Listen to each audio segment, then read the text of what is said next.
Other news tonight, after launching 2 years ago, Green Bay now planning to wind down their Office of Violence Prevention. It faces uncertainty over funding. Police speaking out today saying the office has made a difference with promising public safety trends and a noticeable drop in gun violence since 2021. Jason Zimmerman speaking to city officials about the impact. He joins us now live in the studio with this First Alert update. Jason? Chris, this announcement wasn't entirely unexpected, as the funding for the Office of Violence Prevention came from the American Rescue Plan Act, meaning this was one-time money. Local officials understand this, but they're also saying that it had a positive impact, and they have the crime stats to back it all up. It was just about a month ago people gathered for a block party event hosted by the Office of Violence Prevention called Neighbors Together for Western, which also included door-to-door surveys, landlord training, and tree planting over the period of a week. That neighborhood was previously in the news for a number of high-profile police incidents. Action 2 News has covered. I do think they made a difference.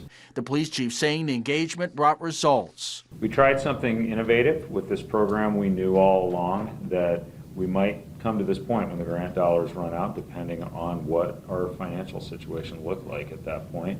But we also knew that no matter what happened, we would learn some things that we could use going forward with the resources that we still have. Chief Davis also pointing to crime statistics, some of which show the city hitting a peak with gun violence in 2021, with 82 reported shots fired incidents.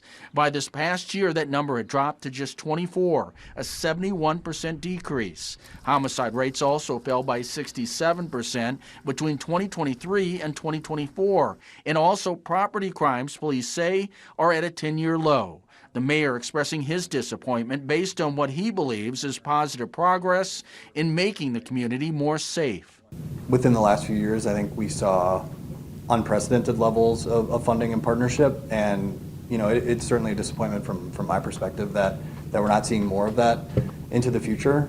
But at the same time, we never were relying on this funding continuing. We were always prepared to pivot. The Office of Violence Prevention will wind down its programming through the end of summer, with the director staying on through December to further evaluate the results. Chris and Cammie, back to you.